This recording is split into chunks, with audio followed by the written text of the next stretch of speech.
eniye program yo Leesoni Wiiki eno ku 3ABN TV. Kakasa nti Bayibuli kuli mu 5 akatabo ko ne bayiro okalire ku bigere bya Kristo nga tufeefetta ebyawandiikibwa. Lino ly'ebbanguliro lya Kristo mwatutendekera okumwesiga olwo ntubeera abeesigwa gy'ali. Leesoni Wiiki eno katuyigire ku bigere bya Kristo. Utere mukwano gwaffe ali ku 3ABN tukwebaza kuba nti twegasseeko ku program Leesoni Wiiki eno. Nange nasaani matufu munagomba awangalira mu ssaza ya Ssaabasajja ery'Obuddo. Neebaza Mukama akuumye emirembe ate nenkwaniriza ku mmeeza yaffe eno tutunuulira ebyawandiikibwa lunyiriri oyigira Bayibuli ate mwatu n'otebenkera Mukama waffe Yesu Kristo.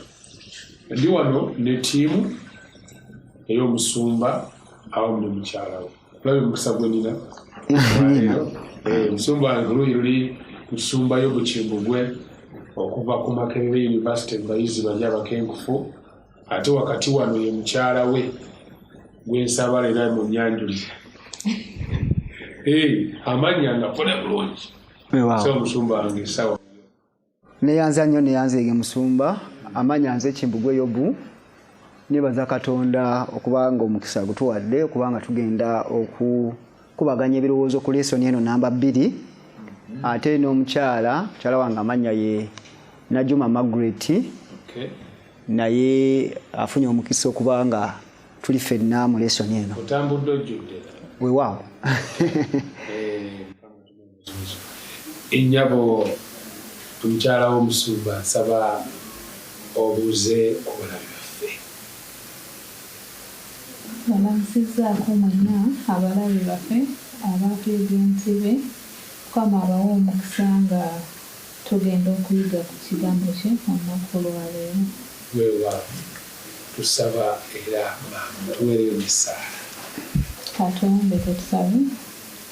Katonda Kitaffe Omuyinza wa byonna, tukwebaza olw'akaseera kano kotuwadde olunaku lwaleero okwogera ku kigambo kyo.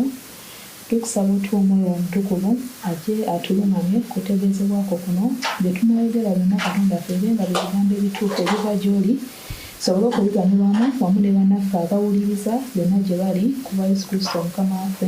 Amen. Weewaawo. Amen. So twebaza Mukama atuyambye okutambula olugendo. Tuli mu kulutambula.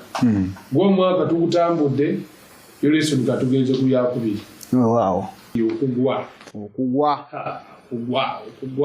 Si mawulire malungi nnyo wewaawera mulimu amawulire amalungi mu ndoomo. Tugenda okubanga tufuna. Kuba abo otunuulira ekitabo kyakubikula n'ekitabo kya Lubereberye. Birabyo bifaanaganamu.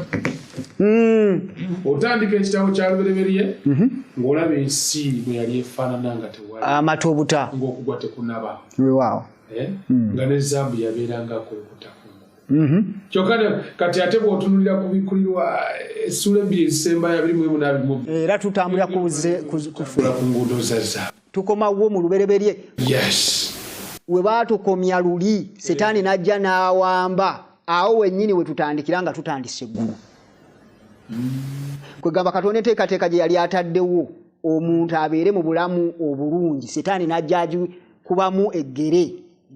Okubonaabona kuno kwennyini kwe tulimu we tukumalira awo wennyini we tutandikira.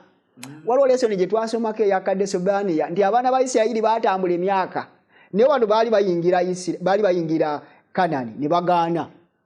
Katonda n'abagamba nti mugaanye temufaayo mwetooloole. Ne beetooloola emyaka 40 wejja ggwerako nga bakomyewo wennyini we baagaanira luli. Kati bakomyewo Kadesobaniya. Kati naffe we twagaanira Setaani n'atuwambaawo wennyini Katonda watukomezaawo mu kubikulirwa. Setaani olumala okusaanawo nga tudda wali wennyini. Kama tugweba. So katwala kwetegereza ensonga eno ey'okugwa. Ekyeti eyingire mu byafaayo by'omuntu Katonda gwe yakola mu kifaananyi kye tuukiridde taliko kamogo konna ate oluvannyuma ebintu ne bikyukamuko. Okulabula kwaliwo wadde byonna byali birungi. Katonda yakolera omuntu buli kimu amutonze amuwadde obuyinza okufuga byonna by'atonze abitadde wansi w'ebigere by'ente ez'okuttale. Kwegamba ensi yonna ngeri mikono gyamu. Nsebo. Obufunzo omuntu yalinga kabaka w'ensi. Era yali kabaka. yali amufuzizza byonna yamufuza byonna naye n'amuwa okulabula nti omuti ogw'okumanya obulungi n'obubi ogwo togulyangako essebo kuba lw'oligulyako tolirema kufa bwekiri weewaawo okulabula okwo okulabula kuuko kwegambo kale osobola okumanya obulungi buno bwonna nga bwobulaba nesaagala omanye obita obugeza n'obubikkula n'obumanyaako kati omuntu yeebuuza ekibuuzo kijja kitya okuba nti olwaleero bali baba bali ku mbaga bajaguza ate ku luuyi olulala nga bali mu maziga oba okyali mu kulaba abasajja abafalansa bawanika ekikopo kya World Cup ate ng'eri e Ukraine bali mu basajja batu ne bakazi batu bali mu kunoonya baasi zibajja mu kibuga emikono abamu tebalina magulu yes ekituleeta ku waliwo omuntu yabiyingiramu awo oyo musota ogweddo essebo saba otuyambekaawo ku musota ogwedda tandise okulaba okugwa kwatandiki kukujja kutya okw'omuntu weebale nnyo ssebo weebalire ddala katonda nga amaze okutonda nga lesoni eri gye twamaliriza nti yatonda byonna n'alaba nga birungi bw'amala okubitonda byonna nga birungi bimusanyusa katonda nowaagambira nti birungi byali birungi kubanga ye yali satisfied nga byakoze bituukiridde ekintu ekyewuunyisa nti agenda okudda kaakano akomawo akaba mazibwa kubanga bye yali ateeseteese setaani yali amaze okubyonoona naye ng'ajja atya okwonoona omusota ogulagibwa ng'ekitonde ekirungi ekyali kisinga ebitonde byonna muwandiisi wa lesoni akyogerako n'omukyala N.G. White tigwali gubuuka n'okubuuka nga gutambulira mu bbanga era kitonde ekyali kitunuulikikako nga kimasamasa oyinza okutunulira omusota kaakano guyina kakkala gwe gukuba omusana bwe guba gwaka gutiisa n'okutiisa entiisa eyo yali esukkawo nga gwewuunyisa setaani n'agukozesa nga medium oba bakiyita mukutu gwagenda okuyitiramu okutuuka ku mukyalo oba okulimba ensi eno setaani ajja atya okuyingira mu musota waaliwo akasambatuko mu ggulu setaani ng'ayagala okwezza entebe ya Katonda ayagala asinzibwe bamalayika n'ebitonde ebirala yababeera Katonda naye nga bwe twayiga si ye yatonda ye ayagala kukwata bintu naki n'amaanyi era ne bitasoboleka Katonda n'amuga nti wano togenda kufugirawo era olw'okuba togenda kufugirawo toyinza kubeera mu bamalayika bano nange ne nkufuga oba ne tubeera ffenna ng'afuuse ennabe era n'abaako be yawamba naye nga talina waafugira ebitabo ebirala ebinnyonnyola bigamba nti yatambulako ku planets endala ne Katonda nga nawe yabagamba nti temugezaako alina ebintu byateekawo ne bagondera amateeka ga Katonda kugamba okulabula okuli eri Adamu ne Kaawa kwagendako ne ku planets endala n'agezaako ne bigaana naye Adamu ke baamugamba nti towuliranga oba togezanga n'olya omuti guno setaani yali akiwulira era we yajjiraawo bwe yajja setaani mubi tajja ng'alaga nti Katonda mubi era tajja ng'ajjawo Katonda kubanga akimanyi nti mu muntu mulimu ekintu kyateekeddwa okubeera nga kiri satisfied obanga ennyonta eyo eggwawo lwakuba nti kwegamba tekirabibwa naye nga bwe bulamu bw'omwoyo nga bw'ojjawo Katonda omuntu tajja kukkiriza kati setaani kye yakola kye kino kwe kujjira mu ngeri nti ayagala kulabula oba okuyigiriza omuntu by'ataategeera bulungi ku bikwata Katonda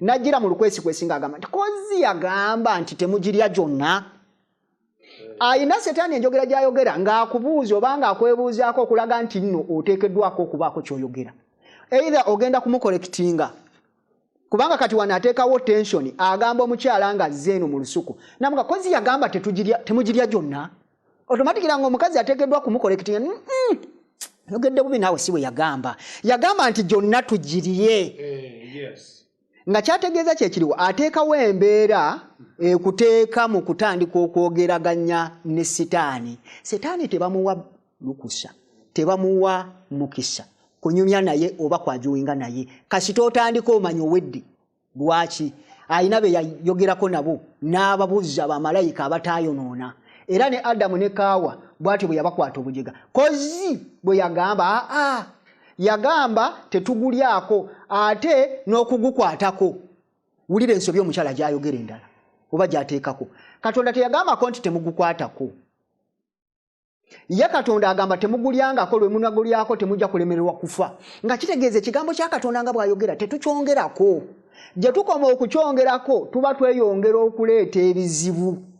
Kubanga abannyonnyola bagamba nti ate agenda okwogera nti temugukwatangako ng'ate omusota gulina kuli waggulu gwezinze gwogera gumuga nti ye yali mulimba kati laba nze sinnaba na kufa. Nga kitegeeza nti kyoyogera nga tekiri mu Bayibuli n'oyongerako ekyo ate kibeera mutego Setaani kwagenda okutukemera. Era bigenda okukakana nga Setaani atandise okulaga atandise okuleeta okubuusabuusa mu mukyalo ono gamba Katonda yabalimba ekisooka temugenda kufa kubanga nange kwendi naye sifudde. Ekyokubiri teyayagala mumanyenga ye. Era olw'ensonga eyo mugenda kubanga mumanyanga Katonda n'ekyo ate mugenda kufa mugenda kubeera balamu. Ey'Olungereza egamba you will not surely die. Kale muyinza okufa naye temugenda kufiira ddala. Songa Katonda yagamba nti olunaku lwe mugulyako temugenda kukola kiti temugenda kubeera balamu mugenda kufa. Kakati awo wavaawo ebintu bibiri. Omuwandiisi wa Leesoni kye yagadde okulaga kye kino nti enjigiriza eriwo kaakano egamba nti omuntu bw'afa tafiira ddala. Bubaka obukyatambula Setaani bwe yayogera ne Adamu ne Kaawa nti omuntu bw'ali omuti bw'anaalya omuti guno tagenda kufa tagenda kufiira ddala. Era ffe Abaganda tugamba nti omuntu aba afudde embeera. Ovudde mu mbeera eno ey'omubiri n'ofuuka ey'omwoyo etafa ey'amaanyi ennyo etakoonwako erowooza ennyo esobola n'okuleeta ebibonyoobonyo kati oba ofuuse nga malayika. Era baakomanga okutulugunya okutukolimira. Kati ng'ekibuuzo kye kino ku Setaani ne Katonda ani eyalimba? Kubanga Katonda agamba nti lw'oligulyako ogenda kufa. Ate Setaani agamba nti bw'ofa oba ofudde embeera oba okyali mulamu. Nga kitegeeza nti Setaani bw'abanga agamba omuntu nti bw'ofa tofiira ddala. Era ng'abantu n'Abakristaayo tugamba nti bw'ofa omwoyo gwe Mukama agulamuze kisa tofudde. Kitegeeza nti obubaka bwa Setaani bwe tutwala mu maaso. Kitegeeza naffe tuyimirira ku bituuti Abakristaayo. Abasumba bayimira ne bagamba nti omwoyo gwe Mukama agulamuze kisa gukyali mulamu era kati tugenda nagusabira. Abadde abba kakati katugusabire Mukama agukwatirwe ekisa kati essaala zaffe ze zigulongoosa. Ayinza n'ogutwala mu kaliro n'agwokyamukko. Era waliwo n'abayigiriza nti bw'omala okuziika omuntu aba awulira ebigere bino nga mugenda aba abalaba so nga n'abasamize bwe bagamba. N'olw'ensonga eyo obubaka buno obwa Setaani talifiira ddala bukyagenda mu maaso. Ekyokubiri bw'amala okumukema amuga nti ogenda kubeera nga Katonda ogenda kumanya obulungi ne waliwo n'ekirala ogenda kumanya obubi. Katonda kye yali agambye nti tagenda kubeera ng'akibeera ekyokumanya obubi. Katonda teyagala wabeerewo okutta abantu, wabeerewo okwebba, wabeerewo okuyiwa omusaayi, wabeerewo obwenzi, wabeerewo obukaba, wabeerewo okuba ng'abantu balya n'ebisiyaga nga batuuka n'okutta ebisolo n'ebirala. Ebyo yali tayagala. Yali ayagala tubeere nga tulina essanyu, nga tulina emirembe, nga tulina okujaguza, nga tulina tetukoowa, tetulwala, tetufiisa, ebyo byonna ebibi yali tayagala tubimanye. Setaani n'agamba nti ebyo nabyo bw'onaabimanya bijja kuyamba obeere nga Katonda. Era Katonda bw'amala okulaba Adamu ng'agudde ng'atandise okutya ng'embeera emutabukidde, Katonda amubuuza oli luuyiwa? Kati nakugamba nti togulyako eyo embeera ogimanyi neeno ng'omaze okugulyako kati oli luuyiwa? Kati ogeraageranye olabe. Adamu nga takyasobola bitegeera neyeekweka bwekwese mu bufunze ogusota ne guleeta okubonaabona ye Setaani ng'ayita mu musota ne guleeta okufa ne guleetera abantu okubanga bambi kye baabawa okubeera ng'ensi eno bagirabirira bakivaako ne bagikwata ne bagikwasa emikono gya Setaani. Kyova olabanga Yesu bw'agamba nti muli bakitammwe Setaani kubanga yatandikawo bino okufa n'okubonaabona n'okulwaza n'okukola ki. Nammwe muli bakitammwe kubanga nammwe bimukola. Golowooza bakola emmundu baziweesa kutta mmondo nkima za kutta abantu. Era abali mu Iraq, America kati eyongeza abali mu ogambye ensi ki? Ukraine. America kati eyongezaayo mmundu beyongere. ne teyongeza emmundu kutta mizimu etta bantu emmundu mu bufunze setaani yaleeta bino okuyita mu musota era ensi neegwa mu katyabaga bye yali atonze nga birungi kaakati maziga na biwoobe na kusinda mu bufunze taata kyekyo kye nalabye mu katundu kano akasande tweyanza nnyo omusomo waffe tweyanze ku nsonga eno y'omusota awo gwaleeta ebizibu mu nsi mwe tuli weewaawo tuyinza okunenyagana nti gundi we yanemesa okubaako obulungi mu nsi naye asinga bonna mu kutulemesa okuba obulungi ye sitaani kali butemu yesu yajja okuleeta obulamu naye omubbi yajja okubba okutta n'okuzikiriza omusota ogwo bintu byali birungi nga bitwalira mu Leesoni yasooka byatondebwa bituukire naye kati wano gezaleeta omusota ekyankana soka lusambalira w'ekibi esitaani wekiri esebo twagala kulaba Katonda akola emiti ebiri n'agiteeka wakati mu lusuku ogumu nga gwa kumanya obulungi n'obubi omulala nga gwa bulamu mukyala musumba nsaba nyambeko ku muti guno gw'abagaana okulya wetaaga otegeerekeka yes nza musumba olw'omukisa guno gwempadde olwawo kiba kitutwala ku kitundu ekyamandi mu Leesoni yaffe ey'oluzungu kyandibadde kiriko omutwe ogamba the forbidden fruit ndowooza era tukivundulamu nti omuti ogwo ekibala ekyabagaanibwa okulya mu nnimiro kakati nga tusooka okwogera ku kibala ekyo kubanga bayibuli erikira nti wakati mu lusuku mwalimu emiti ebiri omuti ogw'obulamu ogwo gwali tegwabagaanibwa kulya baali bakugulya mukondozi okusobola okubeera abalamu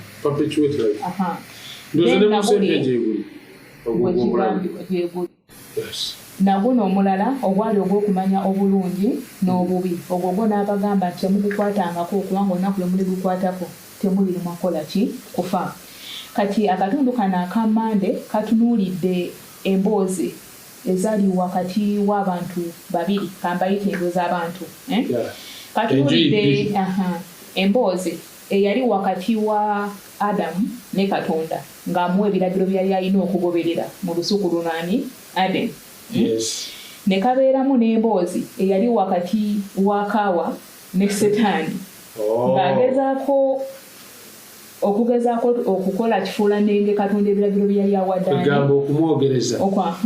ayagadde ayongerezeeko ku bya Katonda byagamba kakati bwe nabadde ntunuulira emboozi zino ebbiri naye ndaba eya Adamu ne Katonda amututte mu lusukwani Aden amugambe byonna mukole eki mulyengako naye omuti guno temukola ki temugulyangako kubanga lwe muligulya temuliremwa kukola ki kufa so emiti 9 mulye bonna balye byonna buli kyali abawadde nga abagambye kyakulya kyali kyakola kikyakwe naye najjamu ekintu kimu kyokka nti omuti guno gwo temukola ki temugulyangako kubanga olunaku lwe muligulyako mu luzungu nagamba you will surely tulikanga ekigezo ekyangu naye ekizibu kakati ate bwe yogerezaako emboozi bwe yajja wakati wa omusota ne Kaawa ajja mubuuzo wange Katonda ddala yagambira ddala nti temulyanga ku miti gyonna egy'omu nnimiro muno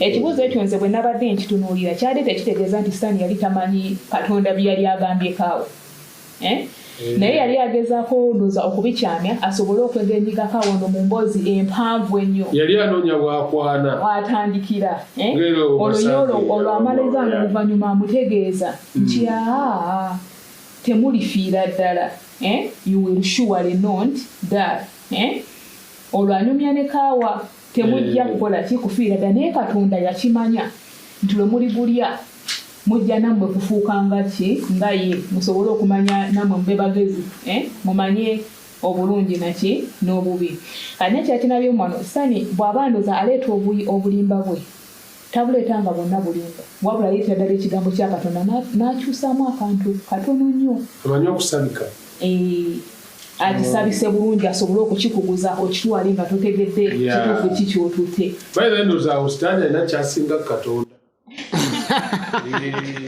yes Katonda tebamusinga musumba. Mbuza kikyamusinga. Okola obubi. Okola obubi. Kyamusinga kyekino. Kyendabaawo enti ye sitaani asobola okutabula amazima n'obulimba. N'obulimba ekyo Katonda akisobola. Tasobola bulimba ye. Aleeta amazima gokka. Bwe nawadde ntunuulira ano nekiyongera n'okunjigiriza ezimu ku nkola za sitaani nga bwakola asookera ddala ku kigambo kya Katonda ky'omanyi. Kati mu kyo najja ng'ayongerezaamu ekiki kyayagala akuguze. Ekitegeeza mu kwongerezaako kunonze kwe naawe nokiwalire kwegamba ng'agezaako okumugamba Katonda alina bye yeerekerayo by'ataabagamba ate nga n'obiyinza okuba ebirungi ki erimmwe.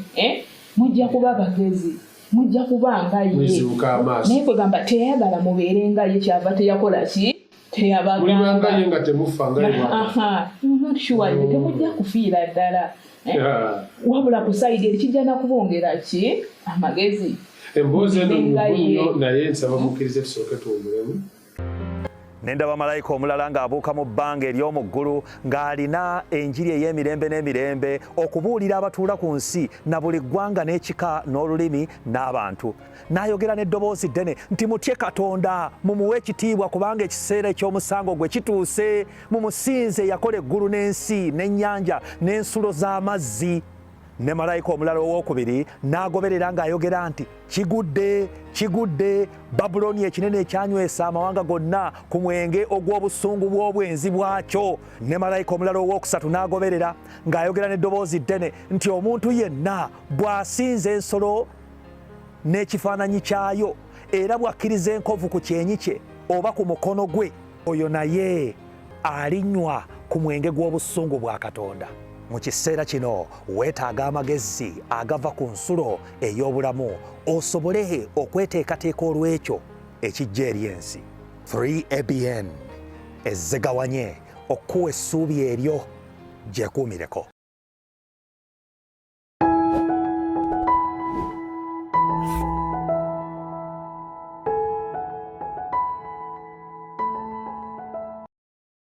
Omulabi waffe tukulisaayo mu kuba omulamu webalire ddala okuba nti okyatambula naffe ku Leesoni Wiiki. Nawali ku YouTube mwebale nnyo mwebalire ddala mikwano gyaffe mutwagala nnyo ne mulayikinga ekwegamba ate ne musharinga ne mukomentinga. Mukama batuwa okukisa. So nga naawe atudde mu nnyumba yo mu ddiiro lyo ng'ogenda mu maaso n'okuba ng'oyaniriza sabbiiti ne Leesoni Wiiki okola bulungi nnyo. Tusaba ekisa kya Yesu kyeyongere gy'oli. Kati we tukomye nga tuli mu kwetegereza ensi emboozi kayite kafumu wakati wa kaawa n'omusota. We tukomye ng'otulaga omusota gugezaako okumusendasenda gumuwa ensonga ez'enjawulo. Ekisooka lwaki weetaaga okulya omuti guno kubanga tojja kufiira ddala. Ensonga esoose tamuwa ey'okubiri ojja kuzibuka amaaso amuwa eyokusatu olibanga Katonda naye eyokuna yali ntuufu olimanya olungi n'obubi kozi buto genda mu maaso badde otunyera ensonga ezo ng'amuseresa. Era wakati emboozi eno eya sitaani ne Eva kitulaga nti sitaani yali alina ebintu bibiri byagezaako okulwanagana nabyo. Ensonga ey'okufa n'okumanya obulungi n'obubi. Ojjuke wali emabega Katonda yali abatonze nga bakumanya bulungi bwokka tebaali bakumanya bubi bwonna. Kasitaani wuno anamuwa option endala nti mujja kumanya naki n'obubi ng'alinga mugamba nti ekyo kijja kubafuulira ddala okuba nga Katonda kubanga nammwe mujja kuba musobola okumanya ki sayidi endala.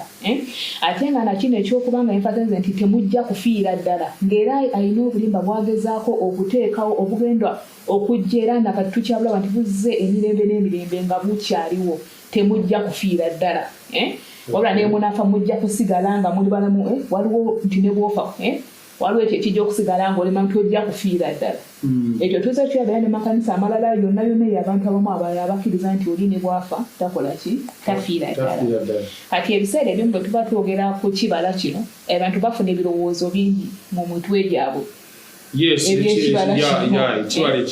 Ekyabaganibwa okulya ne baleetamu emboozi simanyi kale bo gye bazijja naye nga ekibala kino ekyogerwako mu mboozi eno yonna kitulaga nti ddala gwali muti ekibala nga woyinza okuwulira fruit kyogenda tugambe ng'omuyembe oba apple naye nga kyali ddala kibala kubanga n'ekitulaga ekyo nti bwe yali nga ddala akemeddwa akkiriza okulya kaawa yasooka n'anoga n'akola ki n'alya yekka then oluvannyuma n'alyoka atwalira kaani ne Adamu tegeeza yanoga n'alira ddala ekibala tetumanyi oba kyaba kibala ki Mukama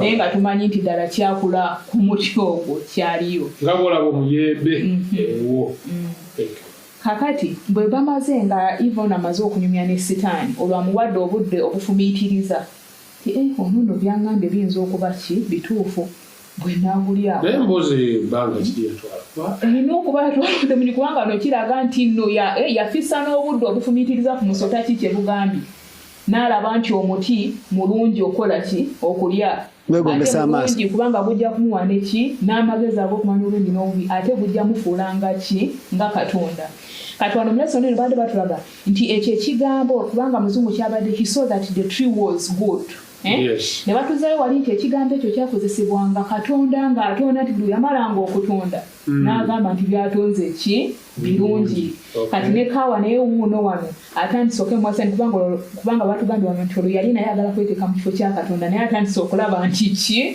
birungi okweteeka mu kifo kyani yeefude naye agenda kutonda ebyo yeefude kati wano kye baatulaze nti buli we tugezaako okukuba ebya Katonda ne tubiteeka ebbali ne tutwala ebyaffe nga we tubibituute we tubyagala okubikkiriza kiba kitegeeza nti twezzizza mu kifo kyani kya Katonda twagala oba ffe tuba tusinzibwa mu ngeri emu oba endala bwaki bakitegeeza Katonda omujje mu ntebe ye kakati gwokoze eki okiddemu kati nga kaawe batugambye bwe yakola kugamba kale mu bintu ebisinga omusikiriza ayagala abeerenga Katonda ate nga butuufu n'omulamu bwaffe obwa bulijjo we love to be independent editi kyayagala kufuuka director gwe kigwegenda onoonyereza gwe kiri kati kaawa ndowooza alengera omwoyo ogwo wa Sitaani ngenda kubeerawo naye nga seetaaga Katonda independent era naye n'alaba obulungi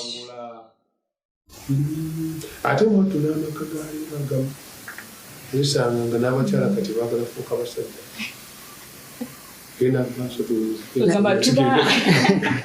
kikuteeka mu mbeera nti kakati gwe naawe abantu abakwetoolodde abalala be balina kakati nabo kukola ki okusinza gwe kati nawe otandisa okweraba nga gwe ow'amaanyi nange nsobola kweganje ndaba nti kisinga okuva mu bikemo bya Sitaani bino kweraba nti yuwa independent of God simanyi oba ekyo nkinyonyola ntya kwegamba osobola okubeerawo nga Katonda waatali kubanga naawe osobola okukola ki okulaba ebirungi Katonda kyali kyendi tafa nange sifa obubi bumanyi n'obulungi nkola ki bumanyi kati ate awo mba mwetaaza ki so wano wasibuka okwawukana wakati wa Katonda n'omuntu osibukawo kubanga Bayibuli egamba nti obutali butuukirivu bwammwe bwawudde mmwe ne Katonda wano webutandikira mu nsi Sumba ekimu ku bineewuunyisa ku kibi oba obubi nti bw'omala okukola ekibi naturally kikyusa ekyobusonyambaako kikyusa mu natural kyekintu ekyobutonde kweganga bwayinza okubikira omuntu gweyagala n'okaabirawo amaziga kyabutonde okukaaba kijja buzzi kyereeta ne ku kibi bw'okola ekibi esebo ekisooka kwekweka oba musubaze kyandibadde nga kwekweka naye ogezaako ddala okudduka okuva eri osobezza ate ku ludda lwe olala olagala ongezeeko n'okumulaga nti osobola okubeerawo ne bw'atali tomwetaaga nnyo omulaba kumanya amage katanjagaza ki kubanga olwedde omanyi nti wakoze eki wamusobezza dda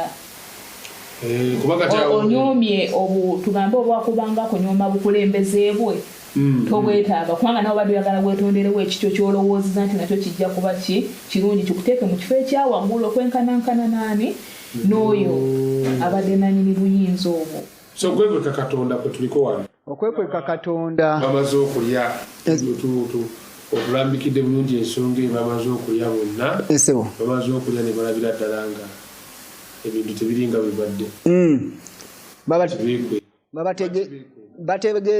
bategezezebwa nti mugera kubeera nga Katonda tebafuuse ba Katonda bategezebwa ebisuubizo nandi kati batandise obiweeyingamuko kati batandise okukwatako reality baŋŋambye okubeera nga Katonda tekyasobose ekintu kyendaba nti waliwo ekintu kye bayita obubi kubanga kati ntandise okutya ate nga luli tekubaddeewo naye kaakati n'okutegeera nga Katonda okumanya byonna ndabika tebituuse kati ekizibu ekijja kye kino bawulira Katonda nga atambula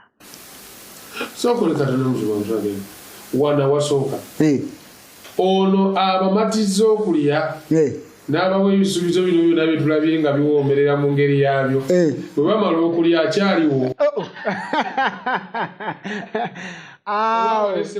awo bw'amala okusuula mu ddubi ng'agamba nti kaakati in fact abayudaaya abafalisaayo baakikola omusajja ono eyali amuyesa olukwe bwe bamala okumuwa ssente ne bimusobera akomawo n'abagamba bannange ebinsobera kati ebyo bibyo gwomanyi ssente gwomanyi tebitukwata nako genda tewalidde ne Setaani bw'amala okutusuula mu ddubi nga dda wali ng'agamba mumuleke ate yasooka n'okusalira omusango ng'agamba gumusinga oyo Katonda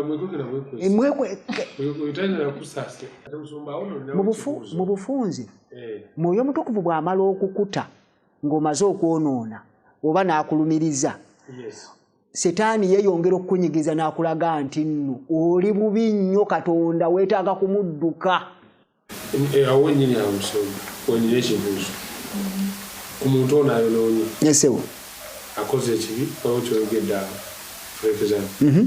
oba kale tewali amutegedde kati kitwale nti tewali amulabye teri akulabye naye okoze ekibi naye abamulabye bali babiri Katonda ne Setaani yakkemye. Is it safe to hide from God?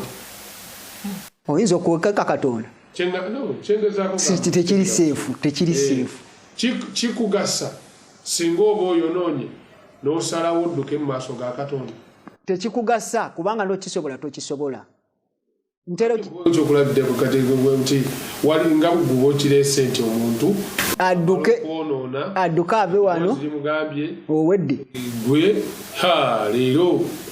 leero no kati singa abadde muntu nga wabuvunaanyizibwa ebozi nemugana negundi otokyakulanira nakubeera ku ntebe eyo giddukeko ekulira yoti teri amanyi naye nga waliwo olutalo olubeeraawo wakati mu bwongo bwe omuntu oyo gwe twagala okuyamba via this issue kaakati amaanyi agayinza okumubeezaawo Katonda ng'amusemberedde nago gava wa Katonda kubanga ekitubu kiri bwe kiti Katonda gwe musana gw'ensi Katonda omutuukivu lujjaakoma okusemberera omuntu omwonoonyi kiri nga bwe wagambye kiri nakyo nti omuntu ye adduka kubanga Katonda n'ekibi tebakwatagana awulira ensonyi naye omuntu afuna amaanyi n'ayimirirawo n'awuliriza eddoboozi lya Katonda y'alina omukisa kubanga Katonda yekka ate yasobola okuggyamu ensonyi ezo kankuwa ekyokulabirako Adamu bw'amala okwonoona ne mukyala we balabanga ekitiibwa kya Katonda kibaweddeko ne batandika okwenoonyeza ebyambalo Bayibuli ey'Olungereza KJV egamba aprons abantu abakozesa bw'epuloni babana abagaba emmere mu saaluuni kabikka luddawa kabikkako wano maaso kati ni bwekati toyinzaga nti nze nayambadde epuloni naye nze ndi mbuguma nagendeddemu epuloni mwepuloni oba kwegamba weetaaga kugenda kujjanjaba obaako ekizibu kati ye Katonda yasobola okutuwa ebyambalo ebituufu era ye bw'amala okubalaba nga bali bwereere nti ye yabakolera makooti jaketi kooti eviira ddala eno wansi n'emubugumya kati epuloni buba buntuntu bw'oyinza okweteekako era bo nti baafuna malagala ga miti olwaleero weeriri enkya omusana gulyokyako eddagala eryo ne likala nga kitegeeza nti by'okola ng'odduse Katonda tebiina kye biyinza kukuyamba era bwe butuukirivu bwe weekolera nga ggwe byebintu ebya bulijjo bye tukola okulabika nti tusanyusa Katonda obutuukirivu bw'abala ate yabutuwa ng'era bwe yatungira bano abasajja omusajja ono n'ono omukyala engoye ez'amaliba eddiba eritakutuka nga kitegeeza nti bw'odduka eri Katonda oba ofiiriwa omukisa guno ogw'okufuna obutuukirivu bw'asobola kubanga ye ogudde mu nsobi y'asobola okutukuza. Kati sitaani kyakola kye kino, genda mudduke todda oswadde era Mwoyo Mutukuvu ne Katonda bakulaba bubi kati ne weeyongerayo mu biseguusi akukwatira eyo era akutugira eyo ofiire eyo emirembe n'emirembe. Kola eri luddawa bwe mala okukola ensobi sikola nga Adamu. Yobu agamba nti obanze nkwese ekibi kyange nga Adamu, Mukama nsaba okinsonyiwe. Bwe nkola ensobi nzijja eri Katonda. Kwega kirina kyo omuntu bw'akola ensobi adduka mu maaso ga Katonda. Komawo eri Katonda gwe todduka nga Adamu, komawo mugambe nti taata ensobi njikoze nsonyiwe. Tewali muntu yenna asaba Katonda ng'akoze ensobi Katonda n'atamusonyiwa. Bayibuli okuva ku lubereberye mpaka ku bikkulirwa. Tewali muntu yenna yeenenya n'omutima oguboneredde Katonda gw'atasonyiwa oba gw'atalisonyiwa. Okay. Kati ekintu kino Katonda kyakola ekyokuba nti amunoonya. Ensewo. Abuuza weyayu. Oli luddawa. Ekintu ekyo mu nsi yaffe eno mu lulimi lwaffe olw'obulokozi olulimi olw'okwenenya n'okudda eri Katonda kituyambako ki okwongera okutegeera omulimu gwa Katonda gwakola mu kutuyamba ate okutegeera ekizibu ky'olina okomewo. Kwenenya wano kubanga olugendo lw'okwenenya kwe kudda eri Katonda. Ensewo. Bw'abuuza weyayu kiyamba ki? Yali amanyi. Okubuuza okwo oba okusooka nga yanoonya kituyambako kifu okwongera okuddamu amaanyi naddala abali eyo ng'oba oli awo yagwa alwanagana n'omugugu gw'ekibi ku mutima. Kitegeeza nti Katonda amanyi nnyo ebizibu by'oyitamu.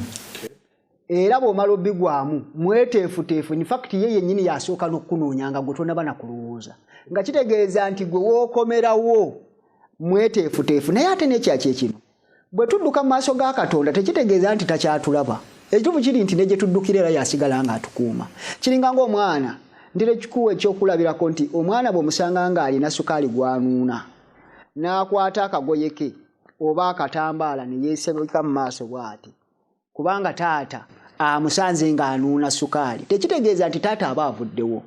Abantu abamu bagamba nti maaya bw'edduka n'ewulira ng'ekooye ng'eddira omutwe ng'eguteeka mu musenyu. Akabina nga kasigala eno ebweru kubanga tekyalaba mpologoma kati eba ewonye okudduka. Ekyo tekitegeeza ddala nti empologoma teziriwo tezigenda gigajambula. Fe okwekweka Adamu okwekweka Bayibuli egamba nti ne yeekweka ate mu maaso ga Katonda. Kati kitegeeza nti kyeyakola bambi butaliimu kubanga eno gye weekwesa era Katonda alabayo. Tewali gy'oyinza mwekweka. Bayibuli egamba onaagenda wansi mu mazzi ne bw'onaagenda mu nnyanja ajja kusindika omusota gukulume. Onaagenda mu ggulu ye yatondayo. Onaddukira onaagenda mu kibira. Kati ntoyinza kumwekweka. Kati ekisinga obulungi kiringa ng'omuzadde bw'abanga alaba omwana asobezza, omwana n'akomawo n'agwa wansi n'agamba taata ansobezza. Abazadde bakambwe naye batono nnyo abayinza okukangavvula omwana ng'akomyewo n'omutima gwe gutyo. Bayibuli egamba nti mwe abantu ababi bwe muba musobola okukolera abaana bammwe ebintu ebirungi, Kitammwe ali mu ggulu talisinga nnyo asinga abazadde b'ensi eno. Bwe mmala okutegeera ensobi eno sidduka nga Kaawa ne Adamu. Nga bw'oyonoonye n'obeera ng'oli ogwanira kufa ate akuwa obutuukirivu okubeera omulamu mu ekyo ekiseera emirembe n'emirembe. Taata nsonga kati nange ekyenyongezaako ku nsonga eyo kubanga obuuza ekibuuzo nti lwaki Katonda yali abanoonya ng'ababuuza nti muli luddawa. Nze nakirabanga nti olwedde Katonda yali amanyi tebajja kudduka kati agezaako okubanoonya abaterewo platform kanyetenga platform nti nkimanyi yadde mwayonoonye naye musobola okudda gyeni netubaako engeri gye tukola ebintu tuddemu tubikwasaganye kati temudduka kwegamba kuteekayo platform nti yadde oyonoonye but I'm still inviting you jangu tulabe ekyokukolera kino kyokoze kyokoze kyagamba nti obulungi bwa Katonda butuleeta mukwenenya. Kati ekyo naawe bw'okimanya waddala okimanyi nti ddala platform eyo ne woba osobezza komawo mu maaso ge tolina ngeri yonna gy'ojja kudduka weekweke gye weekwa kubanga era tiba newo weekweka era weekwese ki maaso ge. so kisingako n'ojja eri Kristo n'omuteeseganya okusinga okuddukira ewala eyo sitaani gy'ayinza okugajambulira. N'ekirala kye naye ku nkola ya sitaani eno Yesu ajja kukema naye takukaka. Kubanga naade mutulina wano nga banyumye ne kaawa. Nze nalowooza nti sitaani ono yali alina ddala amaanyi agasobola okukwata kaawa oba n'amukaka n'akimulisa lwampaka.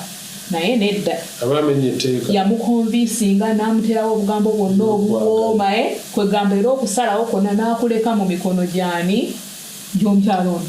Nze byonna mbikuteedde omukulaze ebirungi bino bikula kati gwe lya tegeeza nti netuba twonoona yadde tuyinza oga nti sitaani yankemye naye okusalawo kusigala kulijendi nze nasazeewo okukola ki kuba ne bweyandikimukase. Just imagine singa abadde yakiyamusa n'akinoga n'akimuteeramu n'akimuteeka mu kamu still tekyandibadde kubanga teyayeronderawo naye wano yamuwa gundi ye ne yeeronderawo mwennyini. Kati tutwala kunzika n'ebintu bibiri wano wajja biggwera kuba omuntu atulaba ayinza okuba neyeebuusa ebibuuzo olutalo lwatandika tulabye naye omusota guno ogukaana luzaala ebyabo bibiriwa omuntu ye agudde mu katego oba mu mutego guno agenda guvaamu atya okiri. So tuli mukunzika tuli mutunulira enkomerero oba entuuko ey'omusota n'enkomerero y'omuntu okusinziira ku buli omu kikyava okukola. Omuntu tusookera musota musumba tuyogera ku musota mufuze gwajje gugenda okugwera naani musumba atubulire omuntu ye wajja agere naye. Omusota gwatandikira mu ggulu ne gulemerera oba ne gubeera nga gubuzaabuza omuntu ne Katonda era gwo gukimanyi nti ebintu byagwo byakoma era gwo gulinze kimu kuzikirira kubanga Yesu bwe yajja baakaaba basitaani bagamba ozze kutuzikiriza ng'ekiseera kyaffe tekinnaba kutuuka. Ekitegeeza ye setaani akimanyi. Abasamize bagamba mbuseru bwatuka mukasa wansi wali nenti bwali bwatuka ajja tulya. Walabikira Yesu setaani akimanyi nti ebibye agenda kufuuka vvu. Ekyo kyo tewali kubuusabuusa abamusinza abamuwa ekitiibwa abakola byayagala bajja kwekanga nga batambudde naye bazikiye naye naye nga ye setaani akimanyi nti kasenyanku asenyenku ezigenda okumwokya muliro gujja mwokya mu bufunze. Kubanga waliwo yambuuza ekibuuzo tinaye bannange kati sitaani bwe yeenenya Katonda tamusonyiwa bw'atiira baamuwa ekiseera eky'okwenenya n'alemererwa. Era kaakati kyekizibu ky'ebyakatonda nti bw'ogaana amazima gakuweereddwa ate go gennyini gafuuka ate omuzinzi kubanga otuuka ekiseera nga tokyasobola kwesonyiwa. Katonda asobola omusonyiwa naye ekizibu setaani takyasobola kwesonyiwa. Setaani Katonda yandimusonyiye singa agwanidde okusonyiwa singa ye yennyini asobola n'okukkiriza nti akoze ensobi naye ekizibu setaani takkiriza. Katonda asobola okulokola omuntu yenna naye omuntu atasobola kukkiriza nti akoze ensobi Katonda newankubadde alina amaanyi gatya tasobola mulokola kubanga muye musigalamu eri empisa. Mu bufunze setaani tasobola era yagaana yatuuka ku mbeera ettata Katonda yennyini n'amutta n'agamba kaamutte nga kitegeeza nti ye asazeewo biganye agenda kuzikirira kati oba Katonda kumutta kaamutte. N'olw'ensonga eyo setaani akimanyidde ddala nti agenda kuzikira takyalina so tulindirire olumbe sitaani kwagenda okumwa. In fact bazita bagamba nti kicks of a dying horse. Setaani baamutta ku musaalaba eggologoosa kubanga era twakirabye mu lubereberye essula ey'okusatu nti obulabe n'abuteeka wakati w'ezzadde eryo n'ezzadde ly'omusota. Ezzadde ly'omusota lijja kubetenta ezzadde ly'omukazi ekisinziiro n'ezzadde ly'omukazi ligenda kubetenta ly'omusota omutwe. Kati ensobi yeeno setaani gye yakola. Setaani yalimba abantu era bakola ensobi era ne babalirwako ekibi kubanga Bayibuli egamba nti ekibi we bujeemu baajeema. Naye ate omuntu eyajja okununula abantu okufa mu kifo kyabwe ayitibwa Yesu Kristo talina nsobi yonna gye yakola.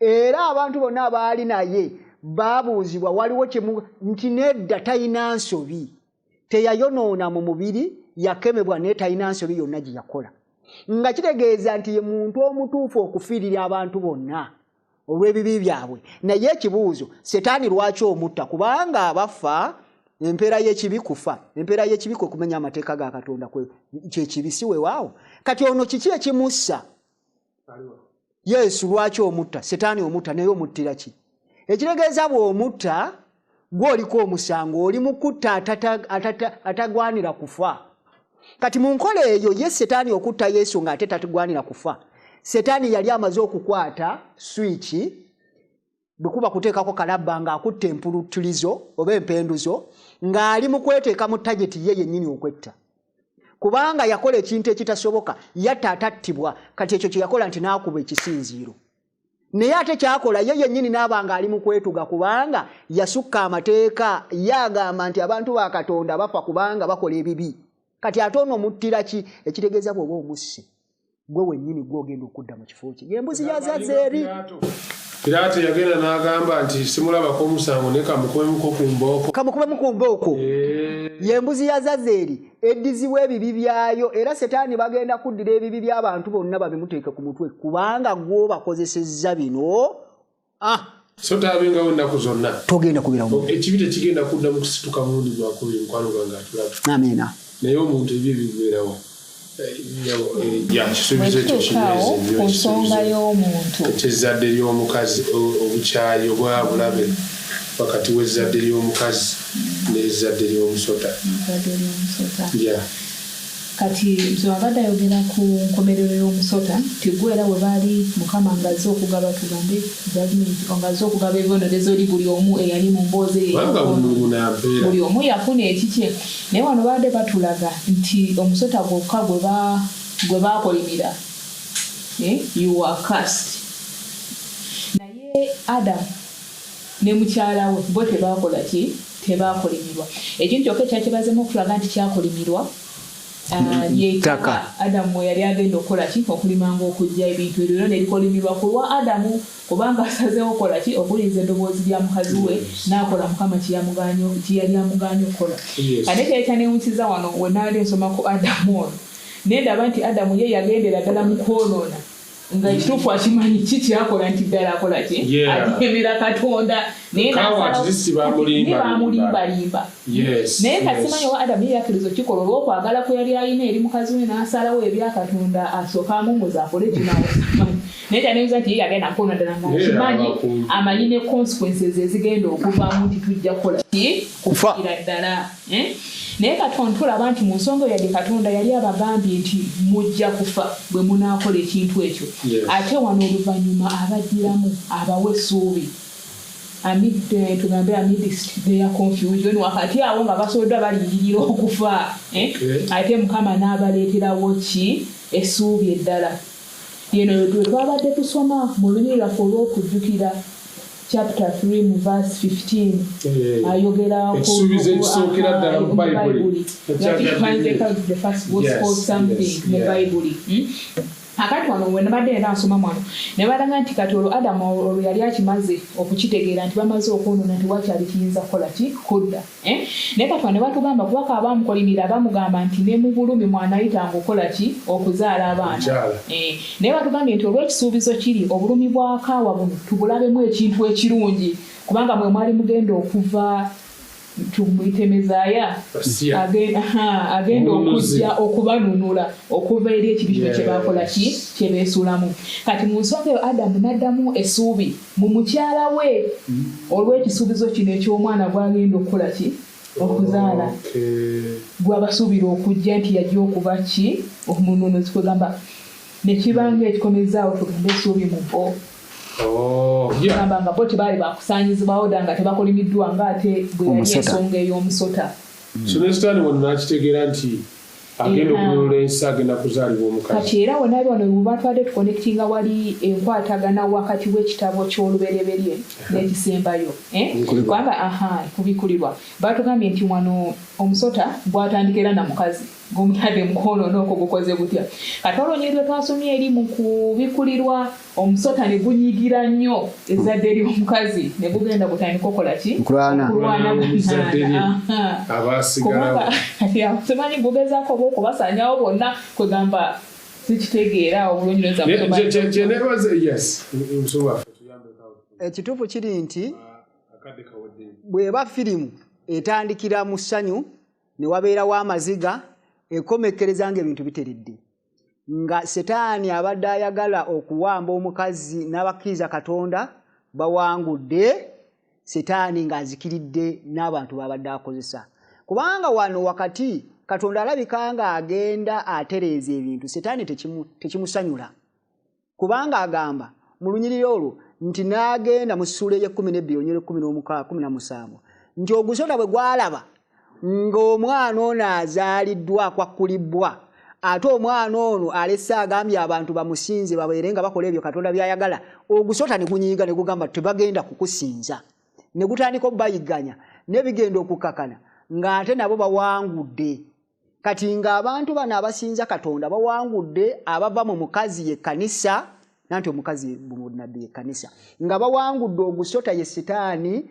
naye ate nga gwo gugenda kuzikirizibwa mu bufunze abawangula be bali ku ludda lwa Katonda abali ku ludda lwa setaani wadde bangi batya bagenda kuzikirira ekirala essuubi liri kwewabo abadde eri Katonda wadde wayinza okubeerawo ebizibu wadde setaani ayinza okukozesa amagezi mangi n'okulimbalimba n'okubuzaabuza enkomerero yagenda kuzikirira ekirala kye neeyongedde okutegera mu lesoni eno Katonda atuwadde omukisa okwesalirawo setaani newankubadde ayagala atya tagenda kufoosinga era kyava agamba nti Mukama mwesigwa awali okukemebwa ajja kuteekawo engeri y'okudduka omulabe kyava agezaako okukonvinsinga ng'omukyala bw'agambye agezaako okwentayisinga agezaako okubuzaabuza yeerimbika mu bya Katonda naye Mukama asigala agamba nti gwe weesalirawo tewali akusalirawo okukola ekituufu kati gwe mukisa gwe tulina weewaawo twebaza Mukama atuwadde omukisa guno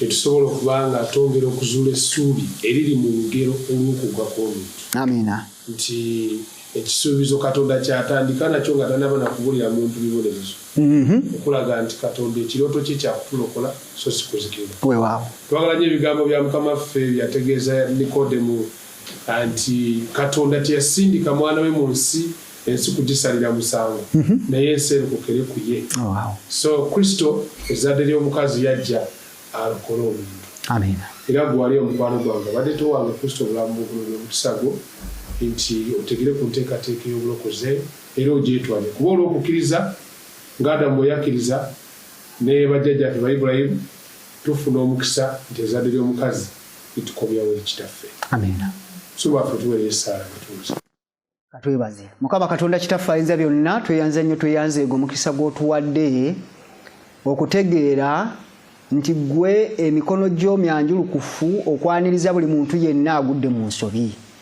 nga bwe wayaniriza Adamu ng'adduka naye n'omuyita nti oli luyiwa era n'omuweerayo Katonda waffe saddaaka n'omusuubiza nti mu zadde lye bagenda okubeera nga bafuna bagenda kuwangula ensi eno abanakkiriza ezzadde eryo nga Yesu Kristo naffe tulina omukisa okutegeera ekintu kino era twebaza tusaba kitaffe okukkiriza enteekateeka ey'obulokozi eyo tusaba Katonda waffe tuwa amaanyi omulabe setaani ng'ajja n'okulimbalimba ng'ajja n'okudyekadyeka atubuzeebuze tusaba Katonda waffe tuwa amakisa ag'omwoyo okwawula ebikyamu ku bituufu era Katonda waffe wadde olumuntu gwa mu nsobi tuwe omutima omukakkamu omugonvu okukyuka okukomawo okugondera ebyo by'oyagala tusaba kitaffe otuwe omukisa bonaakomawo ffenna otutwale mu bwakabaka obugenda okujja tuyise mu sabbiiti eno n'amaanyi tutukuze tubeere batukuvu nga bw'oli omutukuvu era Katonda waffe ebisobyo ensobi ze tukoze kitaffe ozitusonyiwe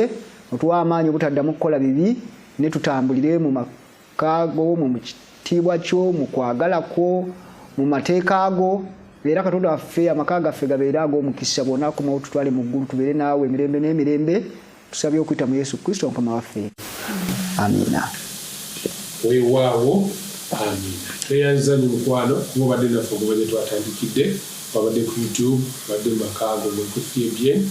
Tusaba mikwano gyaffe ekisa kya Yesu kyongere gye muli, tubageeza mu sabbiiti ennungi.